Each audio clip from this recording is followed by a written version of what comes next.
नमस्कार, स्वागत है आपका खबरी जनता के इस यूट्यूब चैनल पे। और आज के हमारे मेहमान नालंदा के लोकसभा उम्मीदवार प्रमोद कुमार निराला जी हैं। सर, स्वागत है आपका हमारे चैनल पे। आपको भी।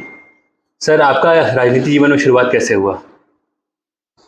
मेरा राजनीति जीवन तो ऐसे 89 से है। उस समय राम लखन बाबू बाढ़ लोकसभा से चुनाव लड़ रहे थे। उसके अगेंस्ट में जनता दल से माननीय नीतीश कुमार जी लड़ रहे थे। उसी समय से हम लोग नीतीश जी को मदद किए थे। देश का लाल देवी लाल का नारा चल रहा था। शरद यादव थे, रामविलास जी थे, ऐसे ऐसे आंदोलनकारी लोग थे, उनके साथ हम लोग चल रहे थे। और कांग्रेस के खिलाफ उस समय नारा चल रहा था, तो कांग्रेस के खिलाफ सारा जनता हो गई थी। इसीलिए हम लोग नौजवान पढ़े लिखे थे, समझ गए थे कि कांग्रेस जो है भारत को बर्बाद कर रहा है, भारत के संविधान को लूट रहा है, और ऐसा प्रतीत हो रहा था। इसीलिए जनता ने बदलाव किया था और जनता दल की सरकार बन गई थी, वीपी सिंह की सरकार बनी थी। उसी समय से मेरा शुरुआत हुआ था। तो आप basically socialist background, Samajwadi background के रहे हैं। आपका राजनीति की शुरुआत जनता परिवार से हुआ है। जी बिल्कुल। तो बाद में आपने कांशीराम जी का आंदोलन और बसपा ज्वाइन करने का काम कब किया? उसके बाद मैंने देखा लालू जी जब मुख्यमंत्री बन गए तो बिहार में 2-3 साल बहुत अच्छा काम किए, और जनता में जैसे कर्पूरी ठाकुर किए थे उस तरह से मुख्यमंत्री बनकर ये काम कर रहे थे। लेकिन फिर इन्होंने शिथिलता लाया, अपने परिवारवाद को लाया। उसके बाद जहां तहां कार्यकर्ता को वैल्यू नहीं दिया, इनका साला लोग दिखाई देने लगा।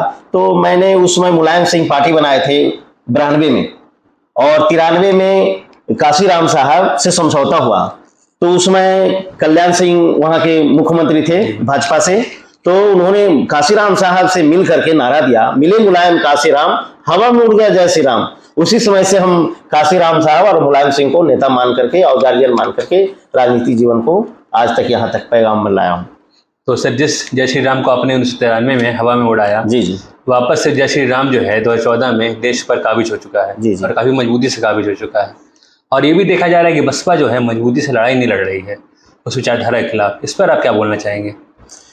यदि जय श्री राम आज आया है पूरे देश में, तो जो भी कर्पूरी ठाकुर के अनुयायी कहलाए, जिसमें शरद यादव हुए या नीतीश कुमार हुए, रामविलास जी हुए, इन्हीं लोग के गलतफहमी के कारण, इन्हीं लोग के लापरवाही के कारण, इन लोग के कमजोरी के कारण भाजपा आई, और ये लोग भाजपा में चले गए, जिससे भाजपा आज पूरे देश में मजबूत हुआ और संविधान की धज्जियां उड़ा रहा है। ठीक है सर, ये बात अगर आप कह रहे हैं तो बसपा का भी गठबंधन हो चुका है।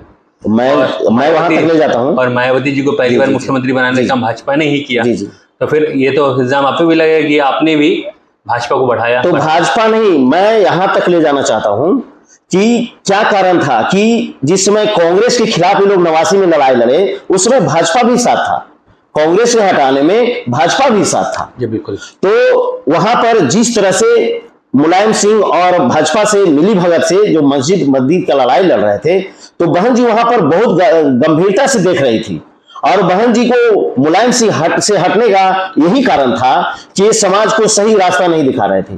तो उस समय सरकार में आना था, अपने विचार रखना था। बहन जी को पहला बार उत्तर प्रदेश देश का सबसे बड़ा राज्य में एक शासक के रूप में आना था। इसीलिए भाजपा से समझौता करके मुलायम सिंह को हटाने का काम किया। ठीक है सर, जब आपने बस भाजपा से गठबंधन किया तो आप उसको निश्चित मानते हैं? नहीं, भाजपा वहां पर भाजपा ठीक था, इसीलिए कि आरएसएस उस समय कांग्रेस में था। आरएसएस का ब्रांच खुल करके मदद भाजपा को नहीं कर रहा था। लेकिन देश में सबसे बड़ा कीड़ा के काम किया है आरएसएस जिधर जाएगा उधर उधर खतरा पैदा करेगा। आप ये जाने कि आरएसएस जो आज भाजपा का सबसे बड़ा विंग बन के खड़ा है, तो इसके पहले तो जवाहरलाल नेहरू के माध्यम से फला फूला भारत में, तो आरएसएस कांग्रेस के बल पर ही फला फूला, और उसके माध्यम से एक तरह से संविधान की धज्जियां उड़ाया। बहुजन समाज जो थी, बहुजन समाज का सबसे बड़ा लुटेरा, बहुजन समाज के लिए योजना बनाकर कांग्रेस ने ही लूटा है। इसीलिए सारे लोग भाजपा और समाजवादी सब एक हो गए थे। आप ये जानिए कि बड़ा लड़ाई लड़ने के लिए छोटी लड़ाई को भूल जाना पड़ता है। तो उसी तरह से मायावती जी, काशीराम साहब छोटी लड़ाई को भूल करके बड़ी लड़ाई लड़ने का काम किए। आज वो काम नहीं करते तो बहन जी चौथी बार मुख्यमंत्री, 4 बार मुख्यमंत्री उत्तर प्रदेश बड़ा राज्य का बनी है। ये कहीं न कहीं तो राजनीति में सफलता मिली बहन जी को। आज ठीक उसी तरह पूरे देश में तीसरी ताकत बनकर के बहन जी उभरी है। और पूरे बहुजन समाज, बहुजन पार्टी, बहुजन समाज जो है इंतजार कर रही थी कि 10 साल जो भाजपा नाटक किया है वो किसके बल पर किया है और भाजपा को हटाने का कौन रास्ता है। तो बहुजन समाज जो है आज इंतजार कर रही है कि बहन जी आज देश में प्रधानमंत्री बने और भाजपा के और कांग्रेस के दोनों को अत्याचार को समाप्त करें, जैसे उत्तर प्रदेश में किया सर। बात सत्ता में आने के बाद। जी सर, बिल्कुल। अब बात करते हैं थोड़ा बिहार के बारे में, बिहार की राजनीति पर। आप बिहार के one of the hot seat Nalanda, जहां से हमारे मुख्यमंत्री जी भी आते हैं, उस सीट से चुनाव लड़ रहे हैं। माना जाता है कि वो सीट जो है जेडीयू का गढ़ है। तो आपको क्या लग रहा है कि वहां पर बसपा की जीतने की संभावना कितनी है? दिसंबर में ही हमारी पार्टी का वहां बहुत बड़ा कार्यक्रम हुआ। अंतर्राष्ट्रीय सभागार में 3 दिवसीय कैडर क्लास हुई।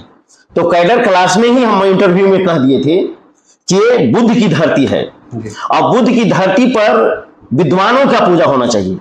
और विद्वान बन करके नीतीश कुमार ने हिंदुत्व का नारा दिया और भाजपा ऐसा पार्टी को, सामंती पार्टी को आगे बढ़ाने का काम किया। इसीलिए नालंदा की धरती से ही सामंती को उखाड़ कर फेंकना है और बहुजन राज स्थापित करना है। हम उस समय भी बोले थे कि बहन जी का जब आशीर्वाद मिला तो नीतीश जी को वहां से जड़ से मैं उखाड़ कर फेंकने का काम करूंगा और बहुजन समाज को स्थापित करने का काम करूंगा। ये मेरा इंटरव्यू पीछे भी चला है। तो आपको क्या लगता है सर, नालंदा की जनता है, कौशलेंद्र कुमार जी वहां के जो वर्तमान सांसद हैं, उनसे खुश नहीं है?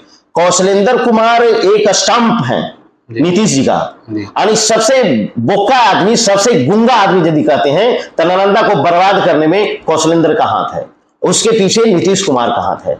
नीतीश कुमार एक गुंगा आदमी को रखे हुए है। ये तीसरा बार ये लोकसभा गया और कुछ नहीं आज तक पार्लियामेंट में बोला। नालंदा क्या हो रहा है, नालंदा का विकास कैसे होगा, कभी ना उसने बोला। लेकिन माना ही जाता सर कि बिहार में सबसे ज्यादा विकास कहीं हो रहा है तो नालंदा का हो रहा है। जी जी, नालंदा का जो विकास हो रहा है वो सीमित जगहों पर है। नालंदा का विकास यदि देखना है तो आज जादव टोली में देखिए, चमर टोली में देखिए, मूसर टोली में देखिए, वहां विकास दिखाई देगा कि नीतीश कुमार कैसे अवहेलना किया है, कैसे बहुजन समाज को शोषण किया है। यदि विकास दिखना है तो वहां अवधिया जाति से आते हैं, कुर्मी जाति का भी 7 पाठ है।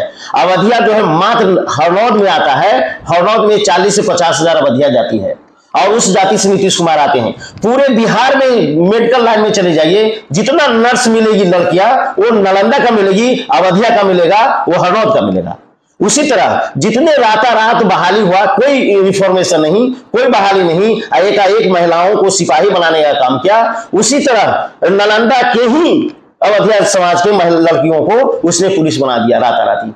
इस तरह से उसने काम किया है। वहां की जनता तो इंतजार कर रही है। वहां की जनता ये 2024 में बता देगा नीतीश कुमार और कौशलेंद्र कुमार को कि ये जनता क्या चाहती है और जनता को तुम किस तरह से धोखा दिया है, ये बताने का काम करेगी। तो नालंदा में सर आपका मुकाबला किससे है? नालंदा में सीधा मुकाबला हमको कौशलेंद्र को है, इसीलिए कि वहां लालू जी का उम्मीदवार कोई नहीं है, वहां माले का उम्मीदवार है। अब माले माने नक्सलाइट, माले माने गोली बंदूक चलाने वाला, माले माने क्रोध पैदा करने वाला। इसीलिए वहां की जनता इंतजार कर रही थी कि बहुजन समाज पार्टी आए कि हम दोनों को जवाब दें। वहां नीतीश कुमार कौशलेंद्र को भी जवाब देने जा रही है और माले को भी जवाब देने जा रही है। वहां पर कांग्रेस समर्थित और भाजपा समर्थित दोनों को छक्का छोड़ाएगी वहां की जनता बहुजन समाज को आगे लाकर। चलिए सर, बहुत बहुत शुभकामनाएं आपको अगले चुनाव के लिए जी, और उम्मीद करते हैं कि आप सांसद बने। जी, धन्यवाद आपको भी। बहन जी को प्रधानमंत्री बनाने का हम लोग का लक्ष्य है। यदि नालंदा से हम लोग जीत के जाते हैं तो एक अच्छा समर्थन मिलेगा और बहन जी प्रधानमंत्री बनेगी 2024 का। धन्यवाद।